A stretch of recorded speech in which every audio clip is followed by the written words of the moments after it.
In the sprawling corridors of Zephyria Prime's most prestigious xenobiological preserve, where creatures from 1,000 worlds were displayed for the entertainment of the galaxy's elite, there existed a truth that made even hardened space marines shudder. Some species were meant to die in captivity.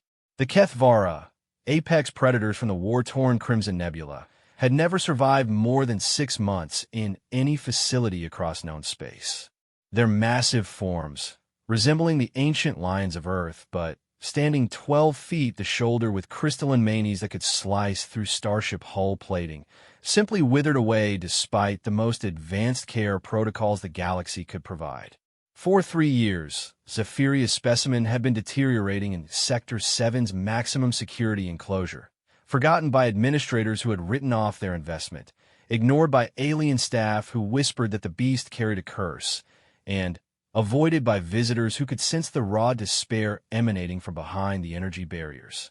The creature's once magnificent crimson coat had faded to a dull rust, its crystal mane hung limp and lifeless, and its eyes, those burning amber orbs that once struck terror into the hearts of seasoned hunters, now stared at nothing with hollow acceptance of death. But humans, as the galaxy had learned through centuries of first contact protocols, were dangerously unpredictable in their capacity for what other species considered foolish compassion. When Dr. Sarah Chun transferred from Earth's conservation program to Zephyria Prime, she brought with her not just decades of experience with Earth's most dangerous predators, but something far more dangerous to established galactic wisdom: the inexplicable human belief that every life was worth fighting for, no matter how impossible the odds. Dr. Sarah Chun pressed her palm against the cool metal of the transit shuttle's viewport, watching Zephyria Prime grow larger through the reinforced transparent aluminum. The planet's 3 moons cast an ethereal glow across its purple-tinged atmosphere, and she could already make out the sprawling complex of the galactic xenobiological preserve stretching across the continent like a metallic web. After 23 years working with endangered species on Earth, from Siberian tigers to the last surviving northern white rhinos, she thought she understood what it meant to fight for the forgotten. She was about to discover how wrong she was. The shuttle's automated voice crackled through the speakers in standard galactic common, followed by translations in 17 different languages. Approaching Zephyria Prime, Xenobiological Preserve. All passengers prepare for atmospheric entry. Please note that this facility houses over 12,000 species from across the galaxy, including several classified as extremely dangerous. Security protocols are in effect at all times. Sarah adjusted the data pad in her lap, reviewing her assignment details for the 100th time. Director Vexhal had been frustratingly vague during their subspace interviews, mentioning only that they needed someone with extensive experience in difficult cases and species considered beyond rehabilitation. The Thraxian's 4 eyes had seemed to dance with something between amusement and pity when she'd accepted the position, though she'd attributed it to cultural differences at the time. The Preserve's landing pad was a testament to galactic engineering, capable of accommodating everything from sleek diplomatic vessels to massive cargo haulers. As Sarah disembarked with her single travel case, she was struck by the diversity of beings moving about their business. Tall, ethereal luminari floated past in their environmental suits, their translucent bodies pulsing with bioluminescent patterns. A group of insectoid Zektari skittered by on 6 legs, their chittering conversation lost in the general din of activity. Near the main entrance, a delegation of reptilian Seth conducted what appeared to be heated negotiations with a collection of beings she couldn't readily identify. But it was the building itself that truly captured her attention. The main structure rose nearly a kilometer into the sky, its surface covered in a complex array of environmental controls that could simulate any known atmospheric condition. Branching out from the central tower, dozens of specialized habitats spread across the landscape, each one a perfect recreation of some distant world's ecosystem. She could see the shimmer of tropical environments, the stark beauty of Arctic simulations, and in the distance, the red glow of what could only be a volcanic habitat. Dr. Chun, I presume? The voice belonged to a being that stood barely 4 feet tall, covered in soft brown fur with large, expressive eyes that seemed to hold depths of sadness. I am Pipkin, Assistant Director of Mammalian Species. Welcome to Zephyria Prime. Sarah knelt to bring herself closer to eye level with the diminutive alien. Thank you, Pipkin. I'm excited to get started. Your facility is even more impressive than the holographic tour suggested. Pipkin's ears drooped slightly. Yes, well, Director Vexhal is waiting in his office. He wishes to brief you personally before you begin your assignment. If you would follow me. As they walked through the preserve's main corridors, Sarah was amazed by the level of technological sophistication. The walls themselves seemed alive, shifting colors and textures to provide calming environments for the diverse staff. Automated systems monitored air quality, adjusting oxygen levels, humidity, and even pheromone concentrations for the comfort of different species. Through observation windows, she caught glimpses of creatures that defied imagination. Floating jellyfish-like beings that seemed to phase in and out of visible light, crystalline entities that chimed musical notes as they moved, and things that her Earth-trained mind simply couldn't categorize. How long have you worked here, Pipkin? Sarah asked as they waited for a transit pod to carry them to the administrative levels. 16 of your Earth years, the small being replied. I began as an intern, working with the smaller herbivorous species. The work is rewarding, though sometimes challenging. There was something in his tone that suggested deeper meanings, but before Sarah could pursue it, the transit pod arrived. Director Vexhal's office occupied an entire floor near the top of the central tower, with panoramic windows offering views of the entire preserve complex. The Thraxian himself stood nearly 8 feet tall, his 4 arms constantly moving as he manipulated holographic displays showing facility statistics. His skin had the texture of polished stone, and his 4 eyes could apparently focus independently, giving him an unsettling ability to maintain eye contact while simultaneously monitoring other activities. Dr. Chun, he said without turning around, 2 of his eyes swiveling to acknowledge her while the others remained focused on his work. Your reputation precedes you. Successfully breeding programs for 17 species previously thought extinct on Earth. Remarkable work with aggressive carnivores. Most impressive. He gestured to a chair that adjusted itself to human proportions as she approached. Thank you, Director. I'm eager to contribute to your conservation efforts here. Now Vexhal did turn, and she could see something in his expression that she couldn't quite interpret. Yes, about that. Your assignment is somewhat unique. Tell me, Dr. Chun, what do you know about the Kethvara? Sarah consulted her datapad, pulling up the species profile. Apex predator from the Crimson Nebula region. Highly territorial, extremely dangerous, known for their crystalline manes and exceptional hunting abilities. I understand they're considered one of the most challenging species to maintain in captivity. An understatement, Vexhal said dryly. In the 300 years since first contact with the Kethvara homeworld, no facility in the galaxy has successfully maintained one in captivity for longer than 8 months. The average survival time is 4 months and 12 days. They simply refuse to adapt to artificial environments. Sarah felt a familiar stir of excitement. These were exactly the kinds of challenges that had drawn her to conservation work in the first place. What makes them so difficult to maintain? Dietary requirements? Environmental needs? Social isolation? All of those and more, Vexhal replied. But the leading theory is that they possess what some xenopsychologists call a death wish when separated from their natural hunting grounds. They stop eating, become increasingly aggressive towards staff, and eventually simply expire, often violently. How long have you had your specimen? Vexhal's 4 eyes all focused on her now, and she could see something that might have been regret. 3 years, for months, and 18 days. Far longer than any previous attempt, though I suspect that's more due to the advanced medical support systems we've been forced to implement rather than any improvement in the creature's condition. The implications were sinking in. You want me to work with this animal? I want you to prove that it can be done. Vexhal said firmly. The Kethvara homeworld was destroyed in the Crimson Wars 7 years ago.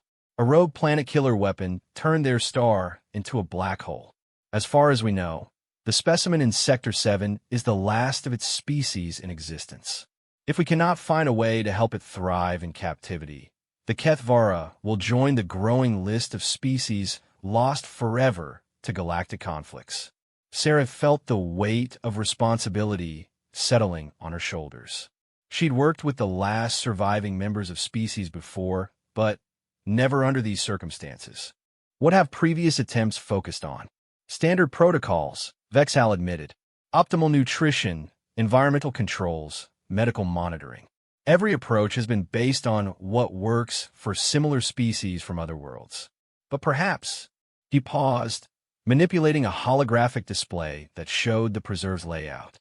Perhaps what's needed is not adherence to established protocols, but rather the kind of thinking that your species has become known for, which is the dangerous tendency to form emotional attachments to creatures that logic suggests should be left to die peacefully. Sarah stood, her decision already made. When can I see the animal? Pipkin led her through increasingly secure sections of the facility, past multiple security checkpoints, and through airlocks designed to contain atmospheric contamination. The energy signatures required for the security systems suggested that whatever they were approaching was considered extremely dangerous. Other staff members they encountered in these deeper sections moved with attention Sarah recognized from her early days working with tigers and lions, the alertness that came from working near something that could kill you without warning. Sector 7 houses our most dangerous specimens, Pipkin explained as they walked. The Kethvara's enclosure is the most heavily fortified in the facility. Energy barriers capable of stopping a charging Rexian battle tank, automated defense systems, and emergency lockdown procedures that can be activated from any of 17 monitoring stations. Has it ever attempted escape? Frequently, during its first year here. The beast damaged 3 energy barriers and killed 2 automated maintenance drones before we upgraded the containment systems. But for the past 18 months, Pipkin's ears drooped. It barely moves. The veterinary staff believes it's simply waiting to die. They reached a final checkpoint where Sarah was required to don a protective suit equipped with its own life support systems. The suit's HUD displayed information about atmospheric conditions, radiation levels, and proximity alerts for dangerous creatures. As they approached the observation deck overlooking the Kethvara's habitat, Sarah could feel her heartbeat accelerating. The enclosure was enormous, easily the size of a football stadium and extending at least 50 meters vertically. It had been designed to replicate the rocky highlands of the Kethvara homeworld, complete with crystalline formations, artificial weather systems, and a carefully programmed day-night cycle that matched the destroyed planet's rotational period. Automated systems provided fresh air circulation, temperature control, and even the specific mineral content of the homeworld's atmosphere. But it was the creature itself that took Sarah's breath away. The Kethvara lay in the center of the enclosure, its massive form curled against a boulder formation. Even in its obviously weakened state, she could see that this was a predator that had once ruled its world. Its body was roughly feline in shape, but scaled up to proportions that dwarfed Earth's largest big cats. What should have been a magnificent coat of deep crimson fur had faded to the color of dried blood, and hung in patches where the animal had apparently been pulling it out. The crystalline mane that crowned its head, once capable of slicing through metal, now hung limp and clouded, many of the crystal formations cracked or broken entirely. But it was the eyes that hit her the hardest. Even through the energy barriers and protective systems, she could see those amber orbs, and in them she recognized something she'd seen too many times before, the look of an animal that had given up hope. "How long has it been like this?" she asked quietly. "The deterioration began approximately 18 months ago," Pipkin replied, consulting a datapad. "Veterinary scans indicate advanced malnutrition despite force-feeding protocols, severe depression according to behavioral analysis algorithms, and what the medical team classifies as voluntary system shutdown. Its vital signs continue to decline despite our best efforts. Sarah moved closer to the observation window, studying the creature's posture and movement patterns. After decades of working with large predators, she developed an instinct for reading their emotional states, and everything about the Kethvara's body language spoke of profound despair. What's its daily routine? It has none, Pipkin said sadly. Automated feeding systems deliver prepared meals at optimal intervals, but the creature rarely eats. It moves only when necessary, shows no interest in the enrichment items we've provided, and appears to spend most of its time in a state that our experts describe as active dying. Who was the last staff member to interact with it directly? Pipkin's ears flattened against his skull. Dr. Chun. No one has been in physical proximity to the creature for over 2 years. It's simply too dangerous. Even in its weakened state, the Kethvara could easily kill any known species with a single swipe of its claws. All care is provided through automated systems and energy barrier interfaces. Sarah nodded slowly, pieces of a plan already forming in her mind. She'd worked with animals that had been traumatized by captivity before, and while she'd never encountered anything quite like this, the underlying principles remained the same. Isolation bred despair, and despair led to death. What this creature needed wasn't just medical care or environmental optimization. It needed connection. I want to see all the research data on Kethvara behavior in their natural habitat, she said firmly. Social structures, hunting patterns, territorial behaviors, mating rituals, parent-offspring relationships, everything. Dr. Chun, Pipkin said carefully, I should warn you that many previous researchers have become emotionally compromised when working with this specimen. The creature's obvious suffering has led several xenopsychologists to request transfers, and 2 veterinarians have required psychological counseling after extended exposure to its condition. Sarah smiled grimly. Pipkin, I once spent 6 months working with the last breeding pair of northern white rhinos on Earth. I watched one of them die despite everything we tried to save her. I've been emotionally compromised by dying animals before, and I'm still here. Sometimes being emotionally compromised is exactly what's needed. As they prepared to leave the observation deck, Sarah took one last look at the Kethvara. For just a moment, she could have sworn those amber eyes focused on her, and in them she saw not just despair, but a flicker of something else, curiosity, perhaps, or recognition.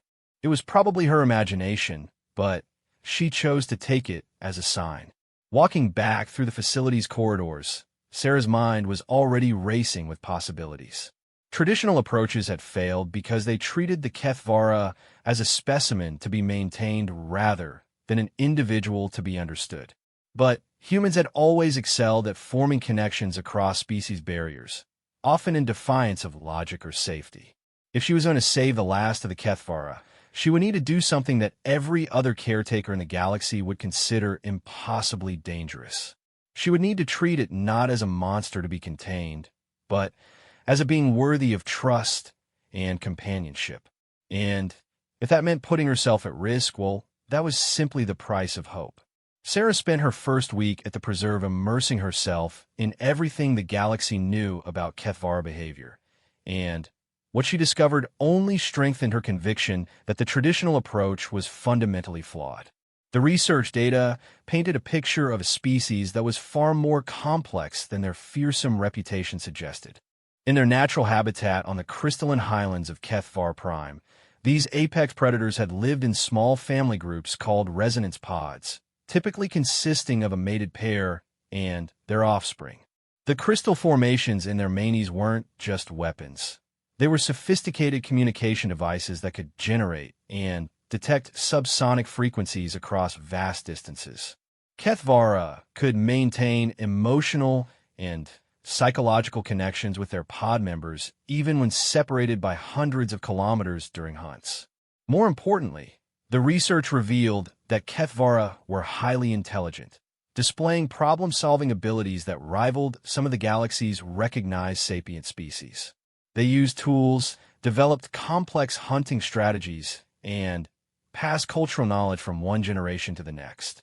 The more Sarah learned, the more she understood that keeping a Kethvara in isolation wasn't just cruel.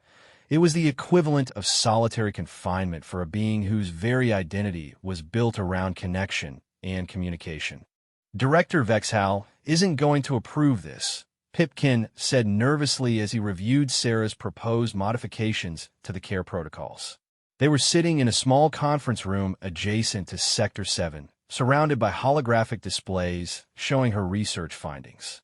"Then, I'll implement the changes gradually," Sarah replied, manipulating a display that showed the Kethvara's enclosure layout. "Start with small modifications that fall within my authority as the assigned caretaker, and prove their effectiveness before requesting approval for more dramatic interventions. Dr. Chun, some of these suggestions are..." Pipkin paused, his ears twitching with anxiety. "You want to disable the automated feeding systems and handle nutrition manually. You're proposing to reduce the energy barrier strength by 30%. And this notation about direct interaction protocols. Surely you don't mean to enter the enclosure itself." Sarah had spent 4 sleepless nights developing her approach, drawing on everything she'd learned about building trust with dangerous animals. "Pipkin, look at this creature's behavioral data from its homeworld.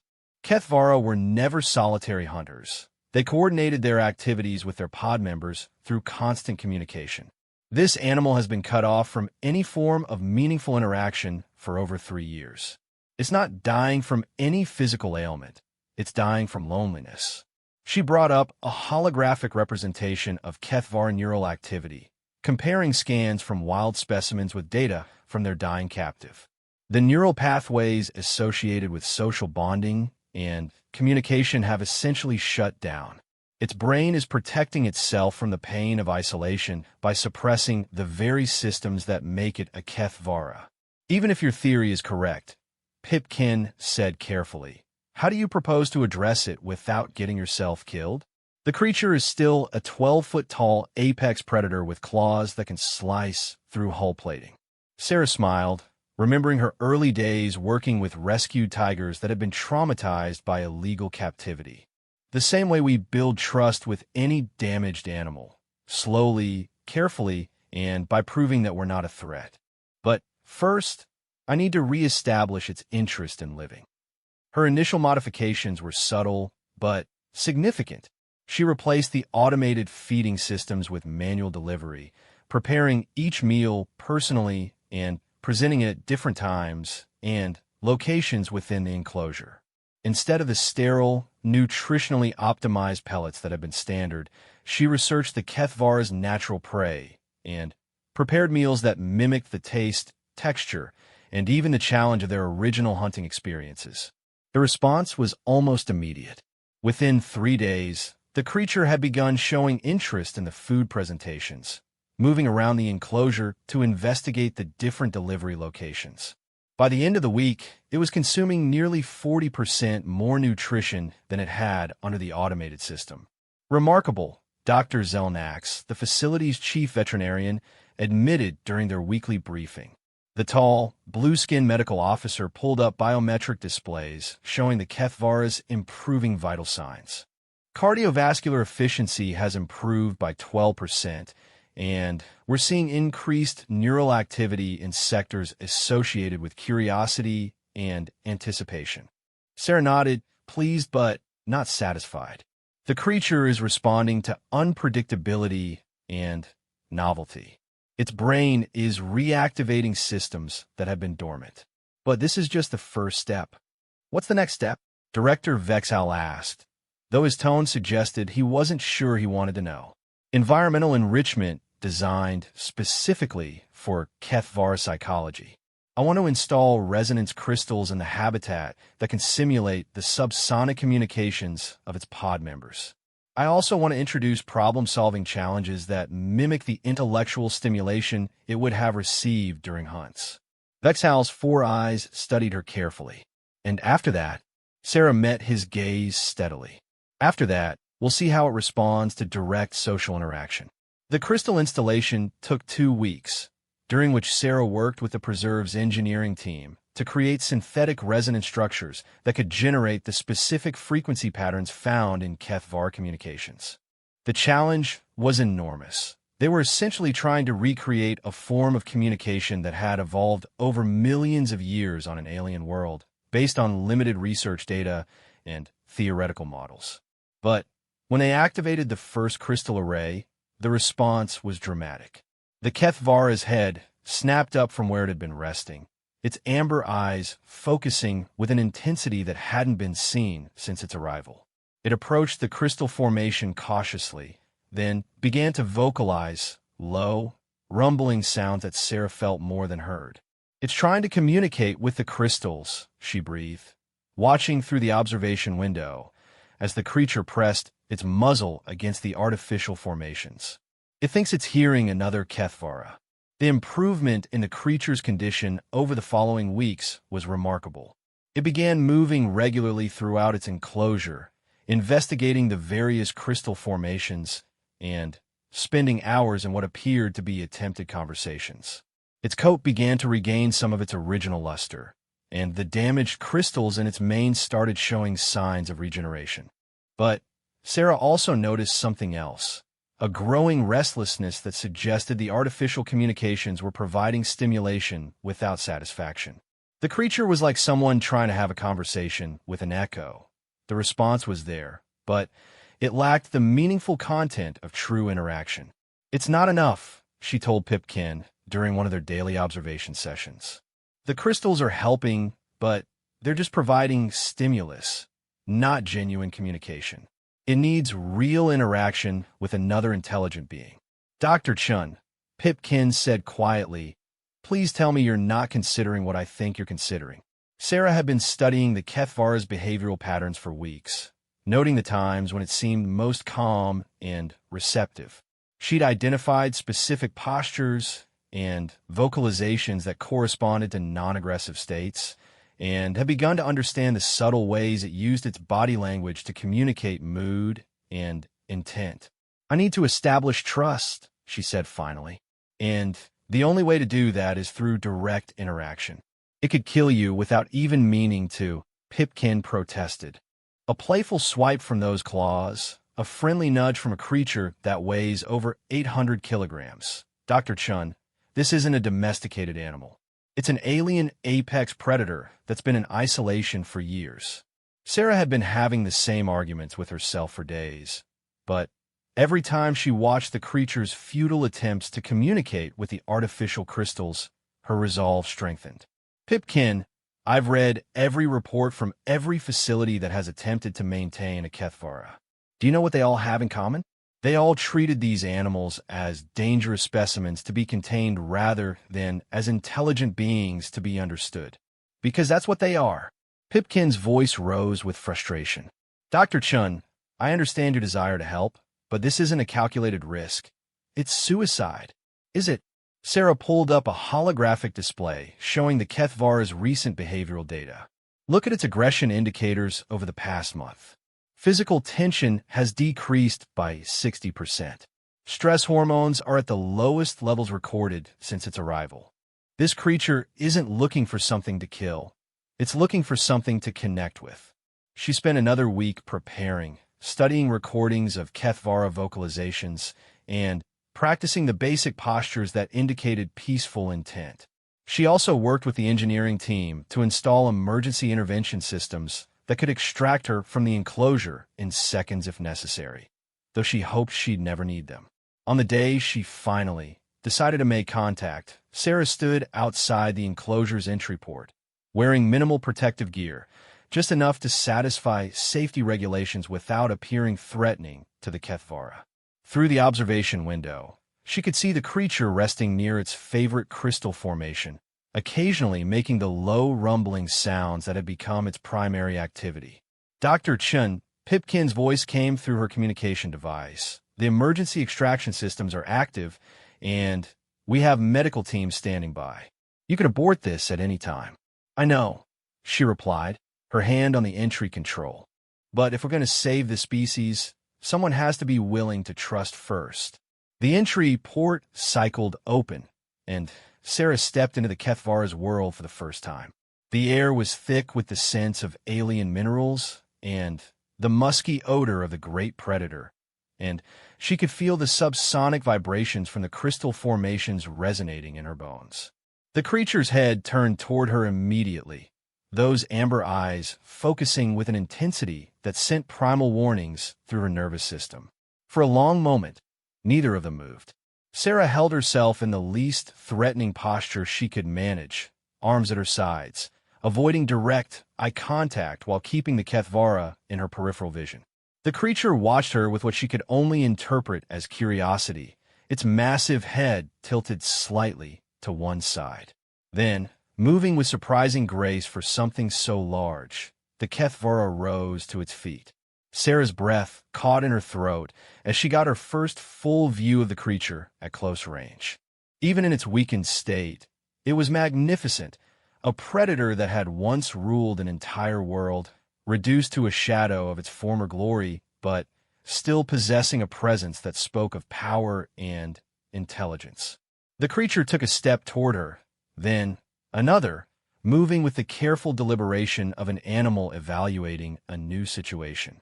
Sarah fought every instinct that screamed at her to run, reminding herself that fear would only trigger the Kethvara's hunting instincts. Instead, she began to vocalize the greeting patterns she'd learned from the research recordings. Low, rumbling sounds that conveyed peaceful intentions. The response was immediate and electric.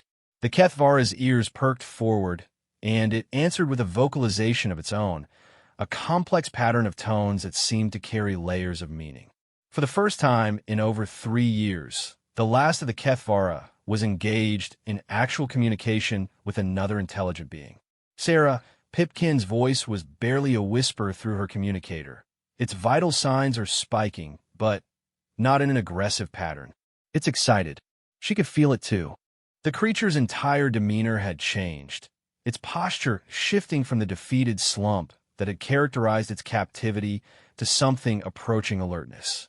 It took another step closer, and Sarah could see the crystalline formations in its mane beginning to glow with a faint inner light.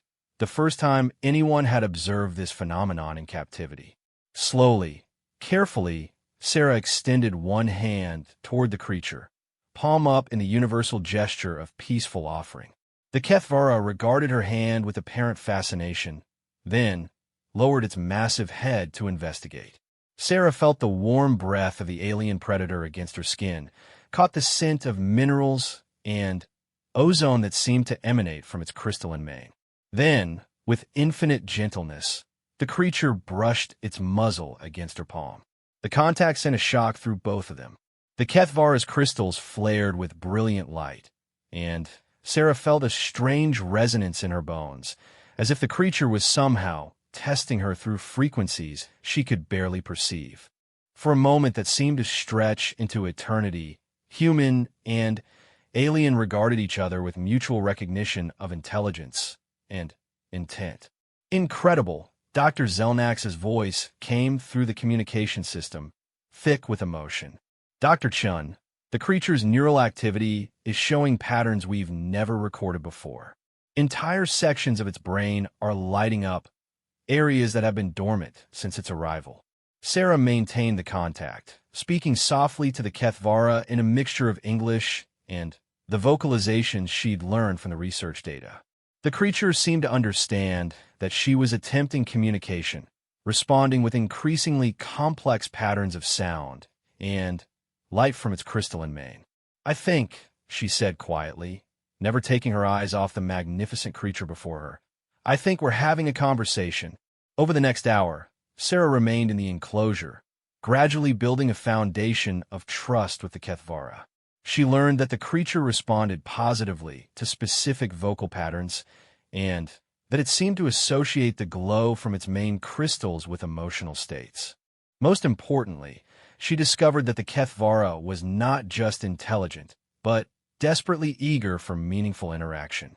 When she finally emerged from the enclosure, Sarah was shaking with exhaustion and adrenaline, but her eyes were bright with triumph. The Kethvara watched her leave, its own crystals still glowing with what she had come to recognize as contentment. "This is just the beginning," she told the assembled staff members who had watched the unprecedented interaction.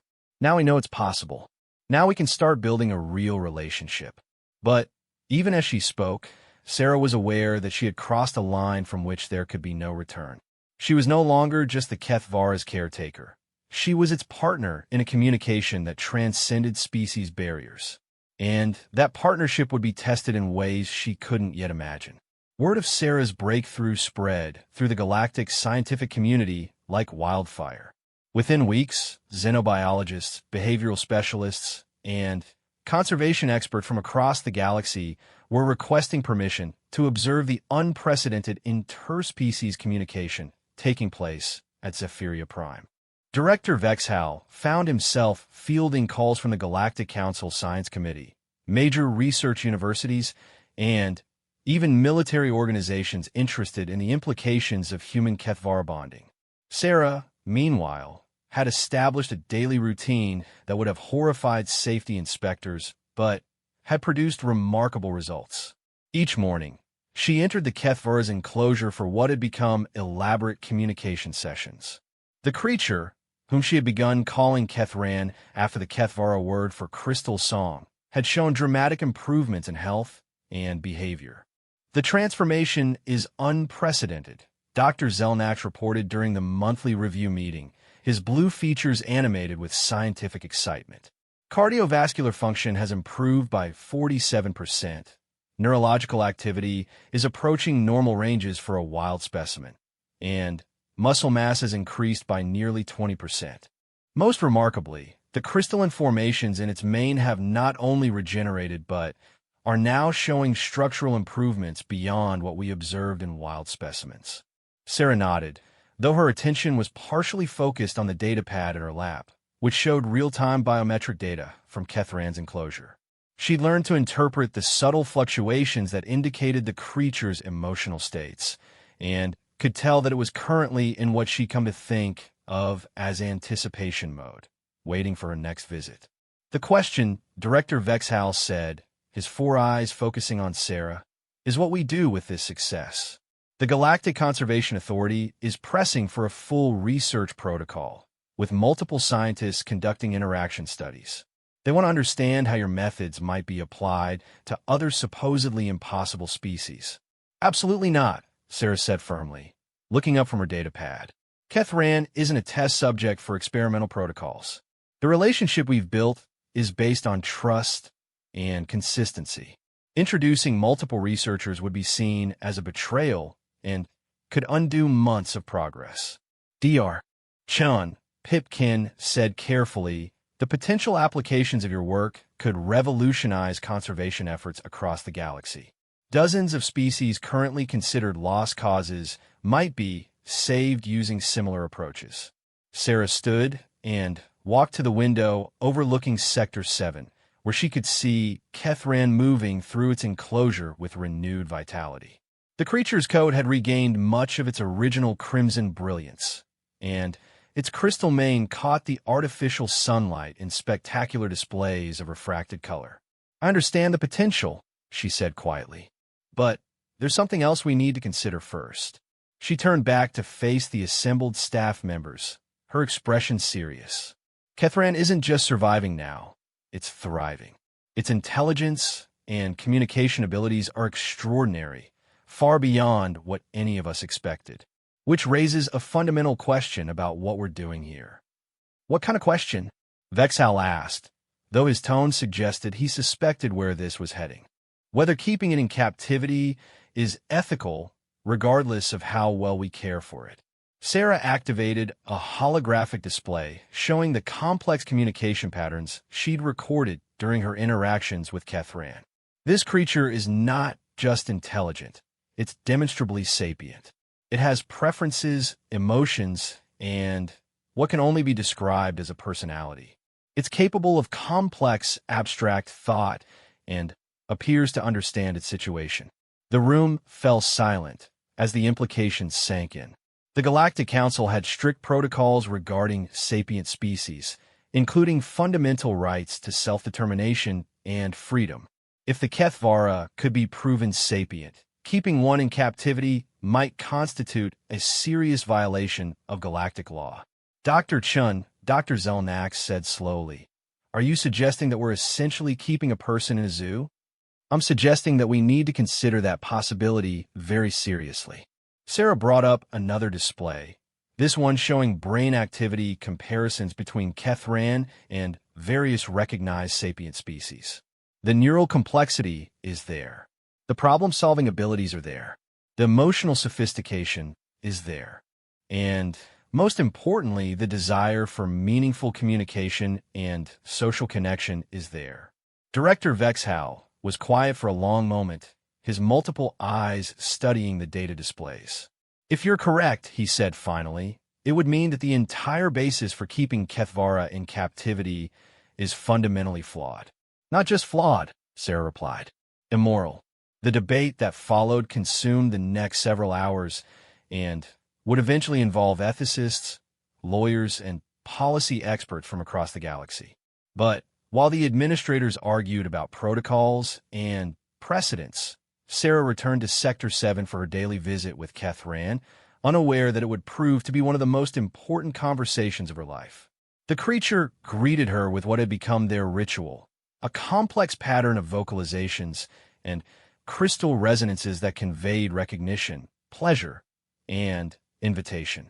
Sarah responded with her own learned patterns, and they spent several minutes in what could only be described as catching up on each other's activities since their last meeting. Then, Kethran did something it had never done before. It approached one of the crystal formations in its enclosure and began generating a sustained, complex pattern of frequencies that made Sarah's teeth ache. The artificial resonance crystals responded, amplifying and modifying the patterns, and suddenly Sarah found herself experiencing something like direct communication.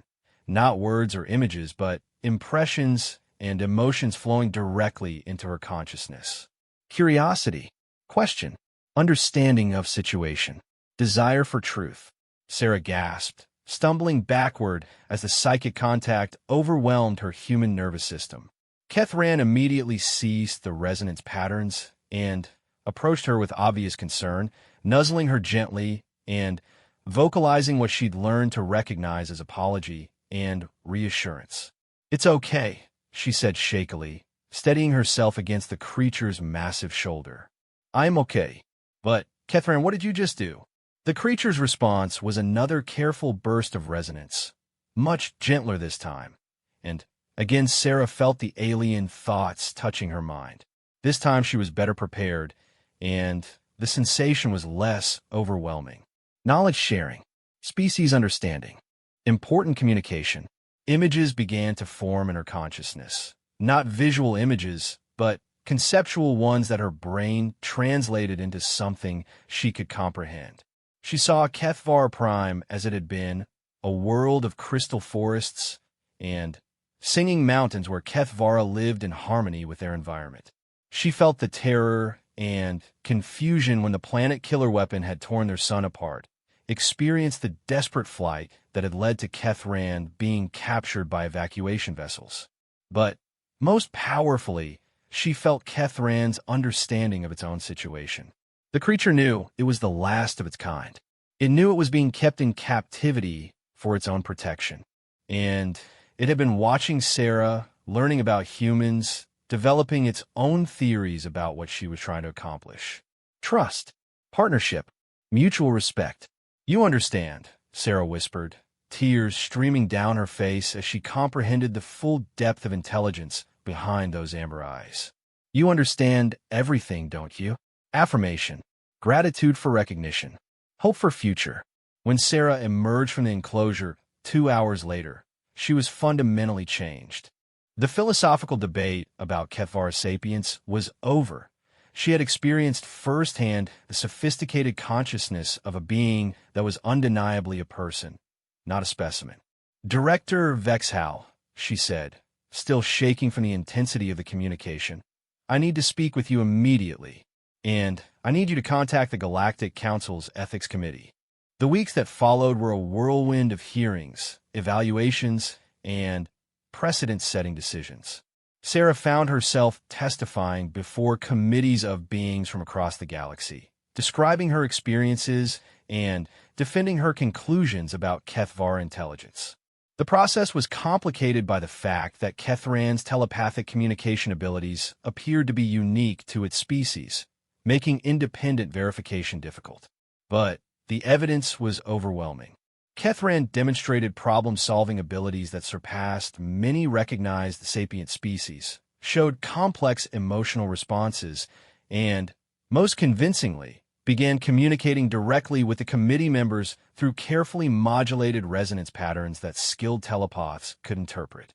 The final hearing took place in the preserve's main conference center, with Kethran participating via holographic link from its habitat. Sarah served as interpreter, translating the creature's resonance communications for the assembled officials. "Kethran," said Counselor Yathala, the committee's chairperson, "do you understand that you have been classified as the last surviving member of your species?" The response came as a wave of profound sadness mixed with acceptance. Sarah translated, "Yes. The song of my people fell silent when the star death came. I am a final echo. Do you understand the legal implications of being recognized as a sapient individual rather than a protected specimen? Freedom of choice, self-determination, the right to choose my own path." Sarah paused as more complex concepts flowed through the resonance patterns. But also responsibility. I am not just myself. I am the living memory of my people. Counselor Yathala conferred quietly with her colleagues before continuing. "What would you choose to do with your freedom if it were granted?"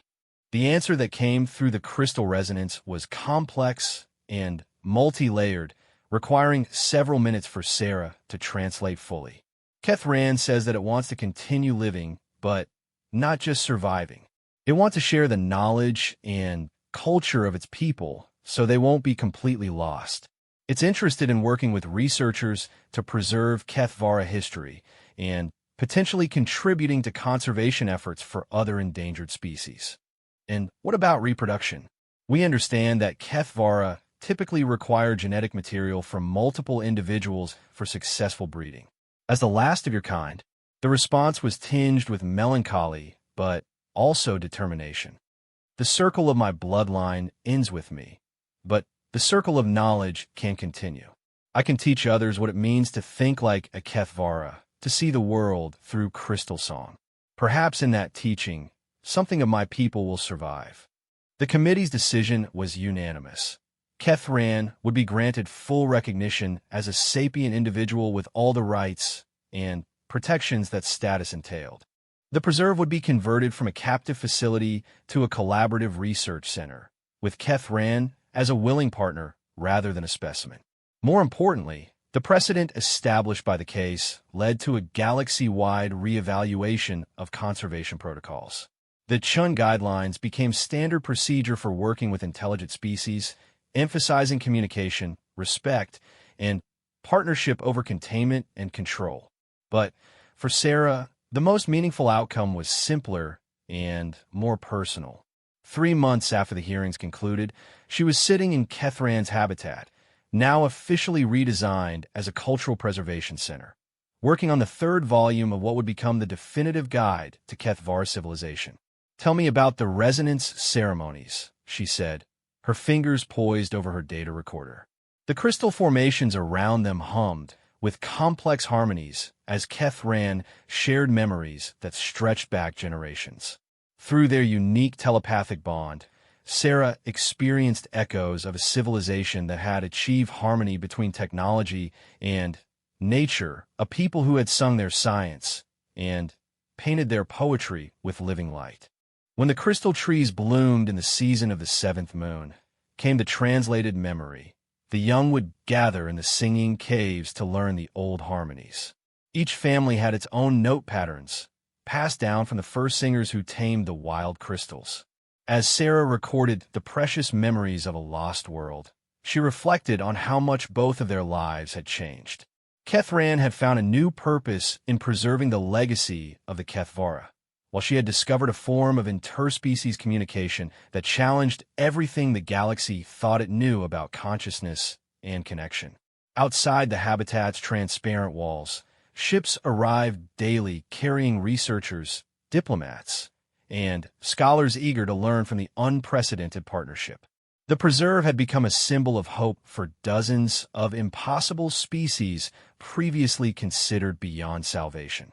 But in the quiet moments between the official meetings and recorded sessions, Sarah and Kethrand simply enjoyed each other's company. Two beings from different worlds who had found in each other something precious: understanding, respect, and friendship that transcended the boundaries of species. "Do you ever regret it?" Sarah asked one evening as they watched the sunset paint the artificial sky in shades of gold and amber. The choice to live, to continue when it would have been easier to simply fade away. Kethrand's response came not as formal communication, but as a gentle touch of its massive head against her shoulder, accompanied by a soft harmonic that needed no translation. In that simple gesture, Sarah felt the creature's gratitude, its contentment, and its quiet hope that somewhere in the vast galaxy, other impossible species might find their own second chances. The last Kethvara was no longer truly the last. It had become the first of something new, a bridge between species, a teacher of forgotten wisdom, and living proof that with enough courage, compassion, and stubborn refusal to accept defeat, even the most hopeless situations could be transformed into something beautiful. As the artificial stars began to appear in the habitat's simulated night sky, Sarah listened to Kethrand's crystal song echoing through the chambers. No longer the desperate call of a dying creature, but the confident voice of a being who had found its place in the universe once again. And in that song, she heard not an ending but a beginning,